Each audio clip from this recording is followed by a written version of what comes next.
I am doing a summer blackberry propagation, and it's really not propagation. I'm out digging up the shoots that are in the aisles or places where I don't want them. I've let some of these get pretty big. That is about 3 feet tall.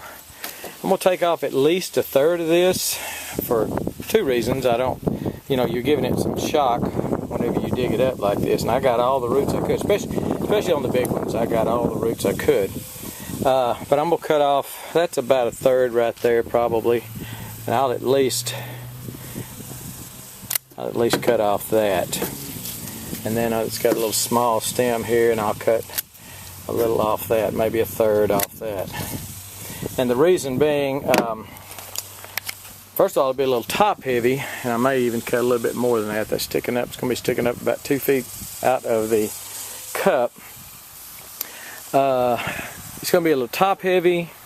It's under a mist system, so the soil shouldn't get dry. Therefore, it should be heavy enough to hold it down, just in case.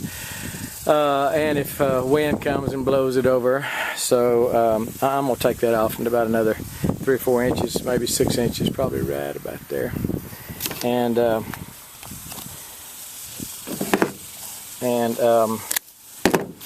you go. And plant this like you have seen me done before, and I'll put typically I'm going to put soil in here first. I want it sitting in a bed of soil. That's a little too much probably, simply because that one has a bunch of roots.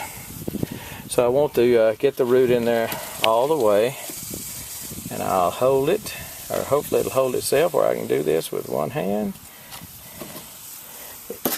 Potting soil.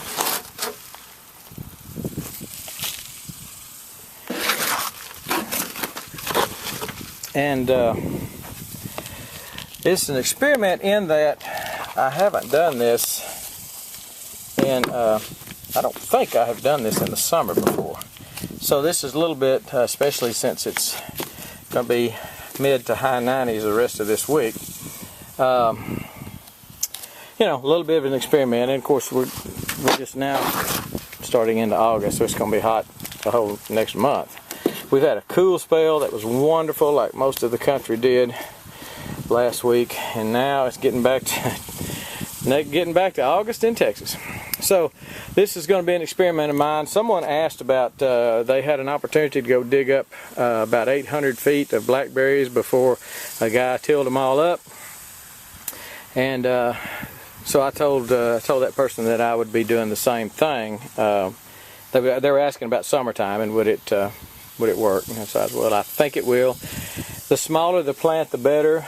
And I'll show you some grow bags I have going. I did some grow bags first.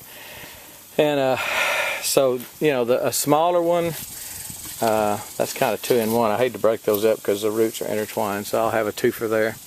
But something 6 or 8, 10 inches long, I don't think I would be averse to doing in the summertime. But some of these tall ones, they got so much green on them, and I want the energy to go to making roots and not making green. So I'll trim some of that off, which it'll help it prune it. It'll kind of spur it to start doing these laterals. A little lateral right there and such, but it'll also hopefully spur it to make roots, and hopefully won't be too hot. But anyway, let me stop, and then I'll show you my grow bags. So there's the grow bags. They're 1 gallon grow bags, and I had I think 10 of those. So I did 10 in the grow bags, and they were the smaller ones. I saved the bigger ones for the buckets. Grow bags may have a tendency to fall over easier, if a wind caught them. So I should also tell you that the bigger the root, the better the root system I dig up, the more I would leave on the top growth. This one has very little. I just got a few little hair roots with it, and of course that's a kind of a tap root or whatever. But I'll probably take about half of that plant off.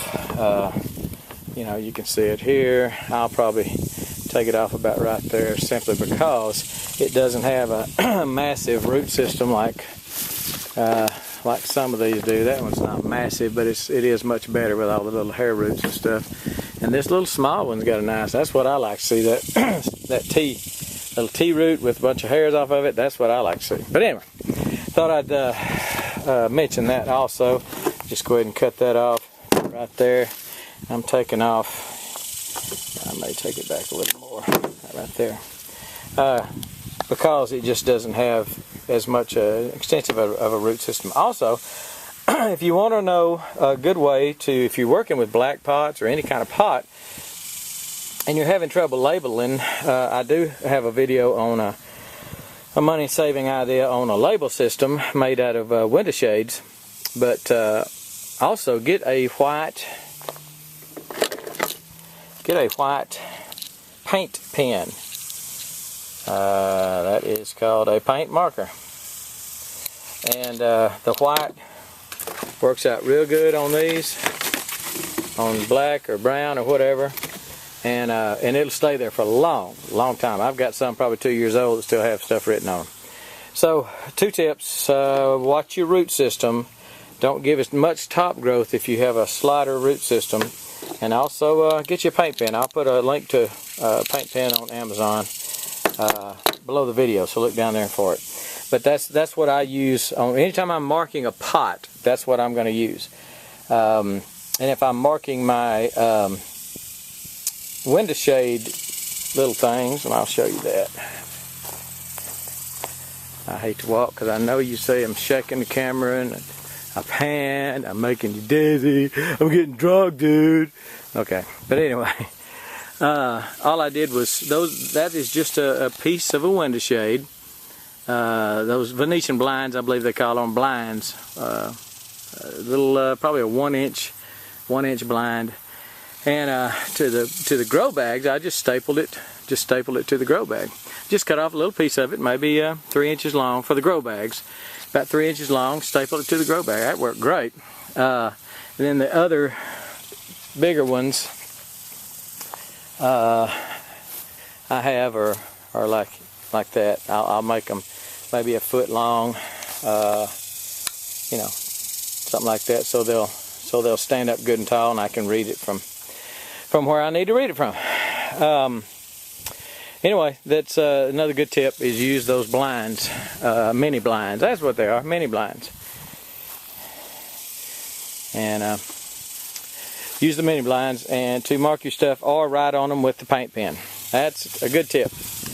Here is a look at the blackberries. Several weeks later, I'll have to look up and see how many weeks later and put it right down there. But I have one here that didn't make it, and one in the grow bags that didn't make it. Not all of them look pretty. You know, some of them had some leaves die on them and stuff, but they're doing some nice regrowth, and that's some nice new growth there. So they're going to make it. Summer propagation does work. Again, they're going to lose. They're not real happy, but it's got some of the leaves are gone. Some of the leaves are thriving. I got one over here that it was just a.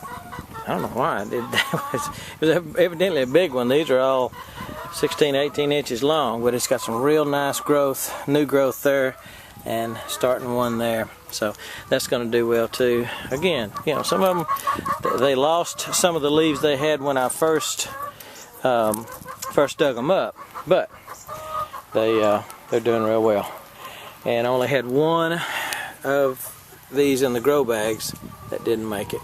The rest of them in the grow bags are looking pretty good, and it has been pretty dang warm. So summer propagation, digging up, not propagation, summer digging up some of your plants in the summer, your new shoots that are coming up, and potting them up will work fine. Again, these are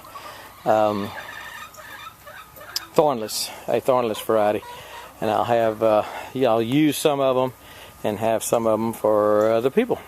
So these will gain roots all winter long, fall and winter, and boy, they ought to be ready to go in the spring. You know, they can be planted. These can be planted in the fall. They're going to have, in another 2 months, they'll have a great root system. So these will be ready in a couple of months, I'm sure. So Why don't you check it out? It does work.